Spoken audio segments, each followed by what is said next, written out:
Next topic आहे combination of main electrical circuit elements. तीन electrical circuit element बघितले आपण, रेजिस्टर, इंडक्टन्स आणि कॅपॅसिटर. तिघांचे इंडिव्हिज्युअल सर्किट बघितले, रेजिस्टर लावून, इंडक्टन्स लावून आणि कॅपॅसिटर लावून. तिघांचे रिलेशन बघितलं व्होल्टेज आणि करंटमध्ये काय. ओके, सो त्याच्यात जे एक गोष्ट बघितली आपण ती म्हणजे काय की रेजिस्टरसाठी व्होल्टेज आणि करंट हे सेम फेजमध्ये असतात, त्यांच्यामध्ये 90 डिग्री क्या चेंज होत, प्लस किंवा मायनस काही होत नाही. Okay, but when we talk about the inductors, in that case voltage leads current by 90 degree. म्हणजे व्होल्टेज हा 90 डिग्रीपेक्षा प्लसमध्ये असतो as compared to current. And for inductors voltage हा 90 डिग्रीपेक्षा कमी असतो ॲज कम्पेअर टू करंट. आता बघायचं काय की तिघांचं कॉम्बिनेशन आहे का होतं, तिघांचे एखाद सर्किट असेल तिघं यूज केले असतील तर मग त्यांच्यामध्ये रिलेशन कसं येईल, त्याच्यात फेजर डायग्राम कसं येईल. फेजर डायग्राम म्हणजे काय, व्होल्टेज आणि करंटची डायग्राम होती. याच्यामध्ये काय बघायचं की व्होल्टेजशी एकमेकांशी म्हणजे व्होल्टेज कसं कम्पेअर होईल, एका सिंगल डायग्राममध्ये व्होल्टेज कसं का दाखवता येईल. ओके, ती इथं फेजर डायग्राम असेल. मग सर्किट कसं येईल, त्याच्यात पण 2 टाईप्स आहेत. फर्स्ट RLC म्हणजे तिघं यूज करतोय आपण आता, resistance, inductance, capacitor, resistor, inductor, capacitor. पण आपल्याकडे सिरीज बनवण्याचे 2 वे आहेत. एक म्हणजे सिरीज कॉम्बिनेशन, सेकंड म्हणजे सर्किट बनवण्याचे 2 ways. One is a series combination of electrical elements and another is a parallel combination of electrical elements. So we have talk about first we have talk about series combination. So series कॉम्बिनेशनमध्ये मी circuit तयार केलं तर this is resistor, RLC मधला R, हा तुमचा inductor, RLC मधला L, and this is finally capacitor. कॅपॅसिटरचे सिम्बॉल दाखवताना दोघं लाईनी इक्वल दाखवायचे ना. बघा असं दाखवलं तरी बॅटरी होऊन जाईल ना. तसं एक चॅप्टरमध्ये सर्व सिम्बॉलच आहेत. आणि हे तुमचं सर्किट झालं आणि याला एक AC सोर्स लावला आहे. वॉट AC सोर्स लावला आहे. हे तुमचे AC करंट चाललं आहे सर्किटमधून. ओके, इथं जे डायग्राम काढली तर फेज सेम असतो करंट आणि व्होल्टेजच्या. रेजिस्टन्ससाठी हा रेजिस्टन्स, हा इंडक्टन्स, हा कॅपॅसिटर. ओके, याच्यात जे व्होल्टेज असेल ते VR, याची व्होल्टेज आहे ती VL म्हणजे voltage drop across this element, and this is VC. Okay, तिघांचे आपल्याला फेजर डायग्राम ड्रॉ करायची याच्यामध्ये आणि त्यांची इक्वेशन बघायचे. सो आपण जशी लाईन काढली इथं तरी सेम आहे, इथून स्टार्ट होईल त्या इथपर्यंत. याची फेज सेम असेल बघा, इथूनच स्टार्ट झालं आहे तो पण तिथून स्टार्ट होईल. इंडक्टन्ससाठी 90 डिग्री वॉट लीड करतो व्होल्टेज, म्हणजे 90 डिग्री पुढे असतो व्होल्टेज. सो व्होल्टेज इथून स्टार्ट होईल इथं. आणि कॅपॅसिटन्ससाठी व्होल्टेज 90 डिग्रीने लॅग करतो, मीन्स मागे असतो. सर याच्यात डायग्राम स्टार्ट होईल लाईक दिस. ओके, बघा स्टार्टिंग पॉईंट प्लस, हा निगेटिव्ह, हा पॉझिटिव्ह, हा 0. हा 0पासून हे याच्या रेफरन्समध्ये येते बघा. ओके, मग आता एक गोष्ट बघितली की इंडक्टन्स आणि कॅपॅसिटन्ससाठी व्होल्टेज जो आहे इंडक्टन्ससाठी 90 डिग्रीने जास्त असतो ॲज कम्पेअर टू फेज, म्हणजे त्याच्या 90 डिग्रीने ग्रेटर असतो. 5 + 90 येईल तो, 5 + 90 as compared to current. Okay, आणि कॅपॅसिटन्ससाठी 5 - 90. ओके, हे दोघांचा तुम्ही जे विचार केला तर याचा अर्थ असं होतो की VL आणि VC 180 डिग्रीमध्ये असतील. 180 डिग्रीमध्ये. बघा करंटला जे तुम्ही 0 कन्सिडर केलं तर व्होल्टेज 90 डिग्री वरती असेल आणि याच्यासाठी इंडक्टन्ससाठी आणि कॅपॅसिटरचे व्होल्टेज 90 डिग्री खाली असेल. मग दोघांमध्ये काय येईल, 180 डिग्री आउट ऑफ फेज असतील ते. वॉट आउट ऑफ फेजमध्ये त्याला 180 degree out of phase. So for finding the source voltage आपल्याला फाइंड करायचे आहे हा सोर्स व्होल्टेज. आपल्याला सोर्स व्होल्टेज फाइंड करायचे, याचे डायरेक्शन वेगवेगळे आहेत. VL, VC, VR तिघांचे डायरेक्शन वेगवेगळे आहेत. So we have to use the vector, not a scalar. आपल्याला तिघांना ॲड करावं लागेल आणि ते बी कसं व्हेक्टरली ॲड करावं लागेल. किर्चॉफ्स लॉचा जर विचार केला, तुम्ही विचार केला तर सीधा VS इज इक्वल टू काय होऊन जाईल, VR plus VL plus V C. हा तुमच्या किर्चॉफ्स लॉ म्हणतो. किर्चॉफ्स लॉचं असं म्हणणं आहे की voltage through close circuit algebraic sum of voltage through closed circuit always is equal to 0. Algebraic sum means like this is Kirchhoff's law. याच्यावरून जर तुम्ही हे लिहिलं तर असं येईल ते VR plus VL plus VC. Okay, हे निगेटिव्ह का घेतले? कारण इथं व्होल्टेज ड्रॉप होते म्हणून निगेटिव्ह घेतलं आहे. दिस इज सोर्स व्होल्टेज. इथं व्होल्टेज ड्रॉप नाही होती, ही व्होल्टेज प्रोव्हाइड करत आहे, सो पॉझिटिव्ह, आणि बाकीचे सर्व निगेटिव्ह घेतले. This is from Kirchhoff's law. Now sinusoidal voltage जर बघितलं आपण जे डायग्राम काढतो तर ते डायग्राम कशा येतील बघा. फॉर रेजिस्टरसाठी आताच सांगितलं मी की याच्यासाठी काय voltage is in a phase with current, म्हणजे करंटचे व्होल्टेजच्या डायरेक्शन सेम असेल. सो IR तिकडं असेल तिकडंच VR असेल. Okay, for resistor. नाव second for inductance. For inductance IR इकडं असेल तर याचे व्होल्टेज येईल इकडं. वाय व्होल्टेज इकडे कवर 90 डिग्रीने प्लस येतो, 90 डिग्रीने प्लस आहे. So 90 degree. आणि सेम डायग्राम जर तुम्ही याच्यासाठी काढली, कशासाठी? कॅपॅसिटन्ससाठी. सपोज IC IR म्हणजे इथं IL हां. Suppose IC current through capacitor असा असेल तर VC इकडे येईल, कारण काय 90 डिग्रीने लॅग करतात. Okay, this is phasor diagram from resistor.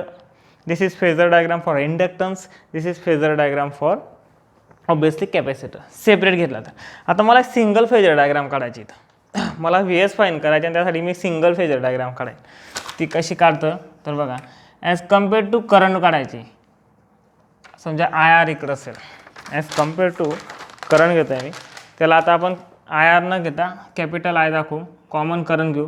Common का ते बी सांगतो. बघा सिरीजमध्ये बघा या डायग्राममध्ये रेफरन्स IR आहे आणि त्याच्या कम्पेअरमध्ये VR काढला आहे. IL आहे कम्पेअरमध्ये VL, IC आहे कम्पेअरमध्ये VC. आता मला तिघं पूर्ण सर्किटचे एकच सिंगल डायग्राम काढायची. मी काय करेल, ज्या डायरेक्शनला मी इथं करंट घेतलं आहे एक्स डायरेक्शनला, त्याच डायरेक्शनला करंट ठेवेल. पण हे करंट IR, IC आणि IL ऑब्वियसली सेम असेल. का सेम असेल? कारण हे जे सर्किट आहे हे सर्किट सिरीज कॉम्बिनेशनमध्ये, आणि सिरीज कॉम्बिनेशनमध्ये करंट ऑलवेज सेम असतं. सर्व कॉम्पोनंटमधून जाणारं करंट हे सेम असेल. हे झालं ऑलरेडी आपण. ओके, सर्व सर्किटमध्ये जाणारं करंट हे सेम असेल. ओके, सो इकडं मी I घेतला. ओके, सो नाव रेजिस्टरसाठी व्होल्टेज कुठं येईल? VR. सो रेजिस्टरसाठी व्होल्टेज येते VR. इंडक्टन्ससाठी VL आणि कॅपॅसिटन्ससाठी VC. दिसतंय का बघून येतं? ओके, दिसतं. कॅपॅसिटन्ससाठी VC. ओके, आता मला व्हेक्टर डायग्राम मला ॲड करायचे आणि VS फाईन करायचे आहे. म्हणजे मला काय करायचे आहे, तिघांचे ॲडिशन करायचे. ओके, आणि व्हेक्टर. सो व्हेक्टर जर फाईन केलं तर तुम्हाला आपल्याला VS या डायरेक्शनला मिळतं. वाय कारण बघा दोन व्हेक्टर्स दिले मी तुम्हाला. इकडं A व्हेक्टर आहे, इकडं B व्हेक्टर आहे. त्यांच्या दोघांचा रिझल्टंट ऑलवेज इकडं R असतो. ओके, तो त्यांच्या मॅग्निट्यूडवर डिपेंड करेल की तो बरोबर सेंटर म्हणून जाईल का, असा असेल. B मोठा असेल तर तो असा असेल, A मोठा असेल तर तो असा असेल. पण दोघांच्या ऑब्वियसली मधून जाणार आहे. इथं तीन व्हेक्टर आहेत, म्हणजे याच्या या साईडला तर असा रिझल्टंट कधी येणार नाही. रिझल्टंट येईल एक तर इकडं, एक तर इकडं, इकडं कुठंतरी असेल. ओके, खाली रिझल्टंट का घेतला नाही मी? कारण सपोज मी जर असा रिझल्टंट घेतला असता आणि याला सोर्स व्होल्टेज म्हटलं असतं तर VS का आला असता negative. But we has to find the value of VS at positive. Source voltage positive घ्यावं लागेल, म्हणून मी याच्या खाली VS घेऊ शकत नाही. इकडेच मला VS घ्यावं लागेल.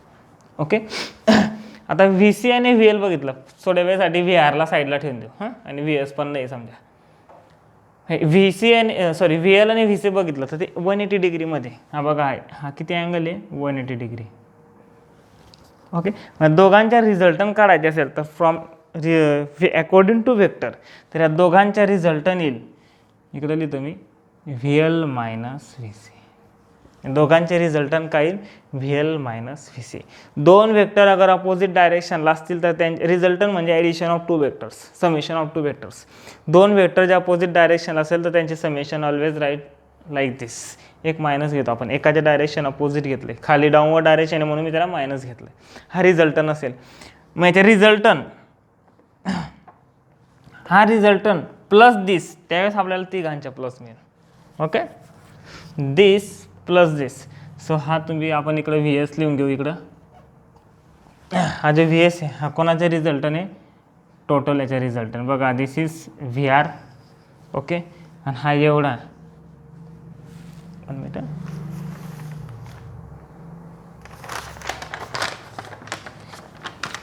हा व्ही एल मायनस किंवा ही डायग्राम अशीच राहू द्या, याला असं नको दाखव. व्ही सी एल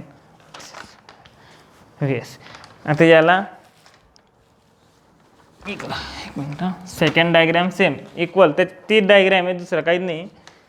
म्हणजे इक्वॅलेंट डायग्राम काढतो आहे मी, पण इन टर्म्स ऑफ रिझल्टन काढतो आहे. बघा व्ही एल आणि व्ही सीच्या रिझल्टन आहे V L minus V C. So now मी त्याला इकडं घेतो, V L minus V C always positive असेल तो. इकडं V R as it is ज्या जागेवर त्या जागेवर घेतला, आणि हा त्याचा रिझल्टन व्ही एस असा अकॉर्डिंग टू वेक्टर. एक वेक्टर इकडे चालला आहे, एक वेक्टर इकडे चालला आहे. बघा V L minus V C always positive यायला पाहिजे, निगेटिव्ह यायला नको. तो जो निगेटिव्ह आला आणि तुम्ही आरमध्ये ॲड करता आणि तो जो मोठा असेल तर व्ही एस हा निगेटिव्ह होऊन जाईल. So we have to take this value always positive. आणि हा वेक्टर जो आहे रिझल्टन व्ही एल आणि व्ही सीचा वेक्टर, एक तर खाली जाईल एक तर वरती जाईल. तो आपल्याला पॉझिटिव्हच हवा आहे, तो पॉझिटिव्हच हवा आहे, याचा अर्थ तो वरतीच असेल. व्ही एल मोठा असेल, ही पूर्ण पॉझिटिव्ह केव्हा येईल, ज्यावेळेस व्ही एल मोठा असेल. व्ही एल मोठा असेल म्हणजे रिझल्टन व्ही एल आणि व्ही सीच्या रिझल्टन वरती. ओके, सो हा इकडं वरती घेतला. मग this add with this, then we got V S. This with this दोघांचे समेशन केलं मी व्हेक्टर ॲनालिसिसने, तर आपल्याला व्ही एस मिळणार आहे. तर we can write here V L minus V C plus V R. V L minus V C plus V R. R आहे आणि हा एल आहे.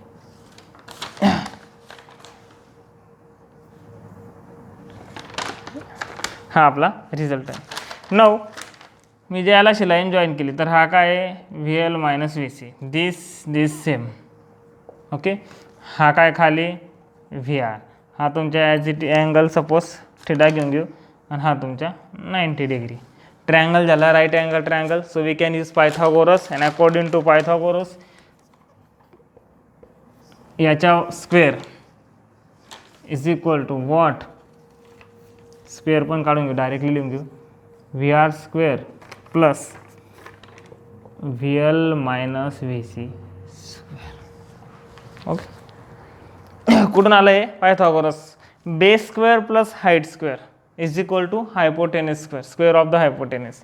हायपोटेनसचा स्क्वेअर म्हणून मी अंडररूटमध्ये घेऊन टाकला आहे, इथून स्क्वेअर ऑलरेडी रिमूव्ह करून घेतला आहे. ओके, बट प्रॉपर डेफिनेशनवरून जर बघितलं, चला ठीक आहे, डायग्रामचं काही काम नाही.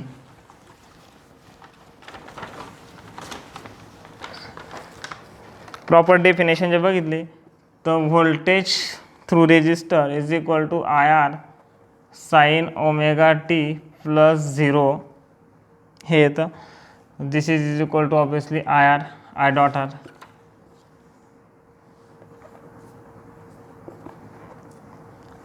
I is equal to XL sin omega t plus 90 degree is equal to obviously I dot J omega L, and VC is equal to जर बघितलं तर I into XC, हा XL होता sorry, XC sin omega t minus 90 degree is equal to हा येतो I dot 1 upon J omega C. हे proper डेफिनेशनवरून येतात. आता ह्या तिघांच्या व्हॅल्यू फेजर डायग्राम काही गरज नाही, आता फक्त एक थोडंसं डेरिवेशन आहे ते बघायचे.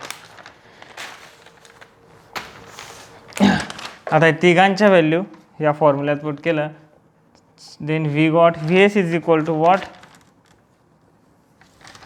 V R. व्ही आरच्या जागेवर याला कॅपिटल आय करून घ्या, I R square. Next term plus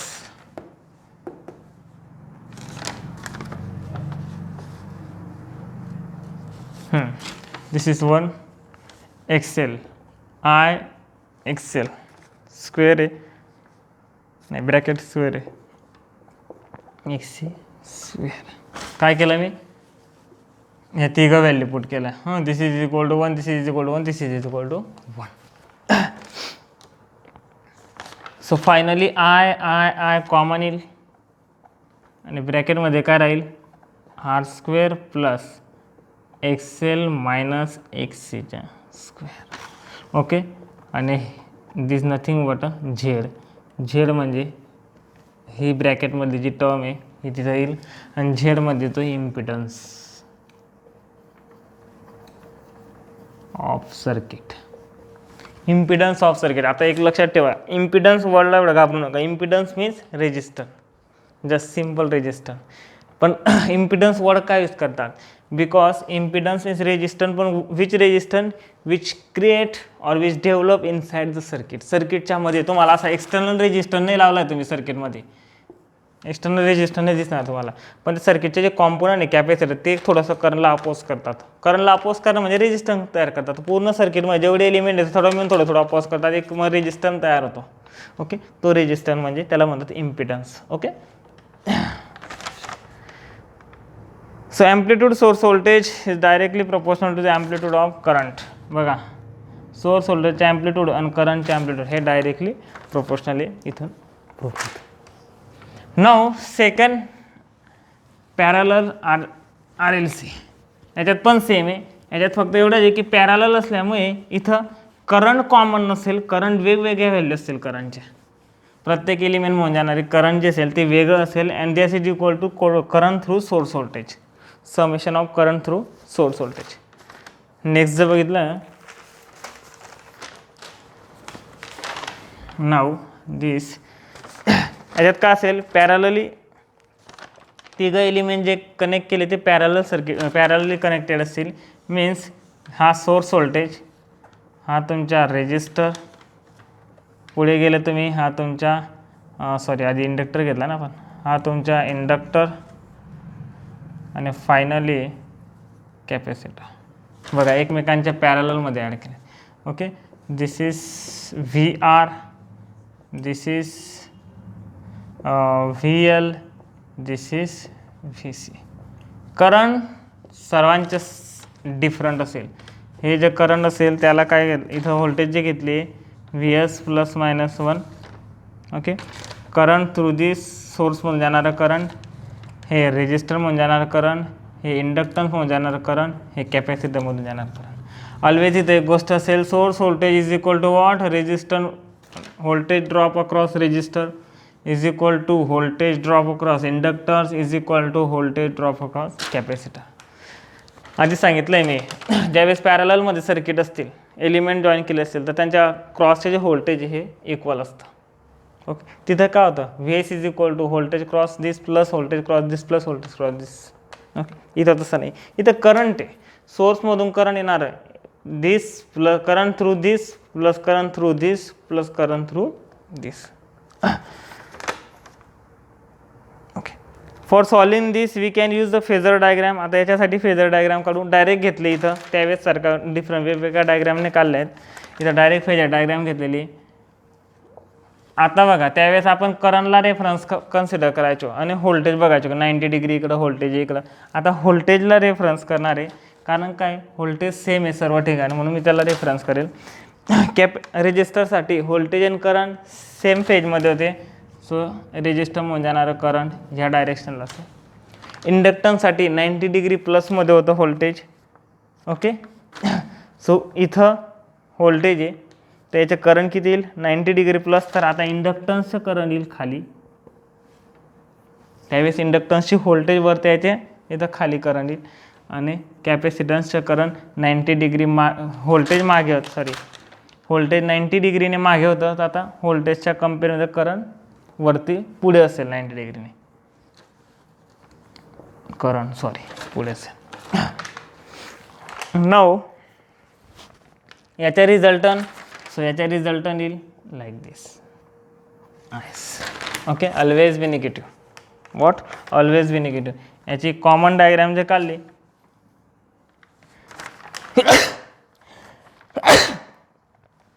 याची कॉमन डायग्राम जर काढली तर बघा आय सी आणि सॉरी आय एल आणि आय सीच्या रिझल्टंट काय असेल, दोघं वेक्टरली आपण ॲड करणार आहे तर ते काय एकमेकांचे डायरेक्शन अपोजिट आहे, तर मी एक सिंगल घेतो, तो म्हणजे काय I C minus I L. What sorry I L minus I C घेतलं इथं, I L minus I C. या साईडला असेल आय आर आणि दिस इज व्होल्टेज, आणि हा तुमच्या त्याच्या result what I C minus sorry I L minus I C plus I R.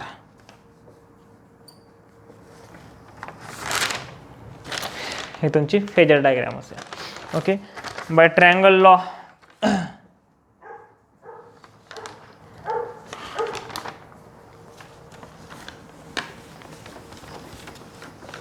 म्हणजे पायथागोरस जे यूज केला इथं, तर I S is equal to what, I S is equal to same under root I R square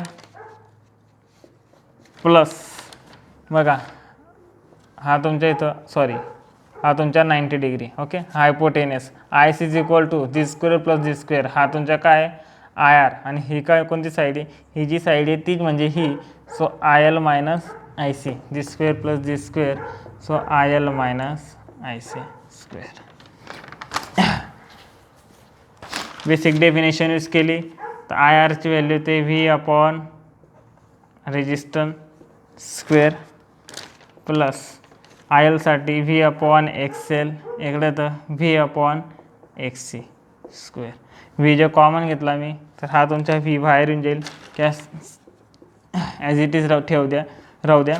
V common घेतला मी, राहील का 1 upon R plus 1 upon X minus, पण this is nothing but a Z, and Z is the impedance of that circuit. Kyle impedance of that circuit. Okay. But KCL use केला तर काय होईल, KCL जो use केला तर काय होईल, करंट लॉ जो यूज केला तर ती डायग्राम तर मी सर्किट डायग्राम हे करून टाकली, इरेज करून घेतले.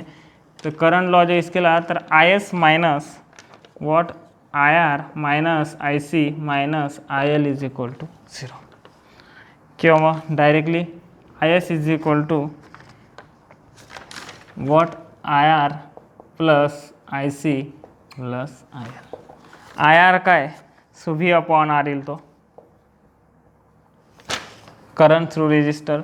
आय सी काय येईल, आय सी जे घेतला तर आय सी येईल 1 upon L integration of V D T. Current through इंडक्टरची डेफिनेशन आहे ही, आणि आय सी घेतला तर तो येईल C D V by D T, C D V by D T. याचे जे डेरिव्हेटिव्ह घेतला कारण इंटिग्रेशन सिम्बॉल रिमूव्ह करायचे, याचे जे डेरिव्हेटिव्ह घेतलं तर हा this is I S as it is. इकडं काय होईल आर सी, बघा काय काय केलं आहे, डेरिव्हेटिव्ह घेतो आहे मी इक्वेशनच्या अँड सीने डिवाइड करतो आहे, हा तो कॉन्स्टंट आहे, सो 1 अपॉन आर सी, सीने जो डिवाइड केला तो सी आहे हा, याचा डेरिव्हेटिव्ह घेतला तर तो येईल D V by D T, तो येईल D V by D T plus next term काय केलं मी, याचे डेरिव्हेटिव्ह घेणार, इंटिग्रेशन आहे ते चाललं जाईल, खाली सीने डिवाइड होईल, so V upon L C. Okay, and last term येईल ह्याच्या डेरिव्हेटिव्ह सीने डिवाइड केला, सी सी गेट कॅन्सल आणि डेरिव्हेटिव्ह घेतला D square V by D T square. This is our final answer. Objective क्वेश्चनमध्ये हे फॉर्म्युला डायरेक्टली विचारला जाऊ शकतो. ठीक आहे, नेक्स्ट लेक्चरला बघू.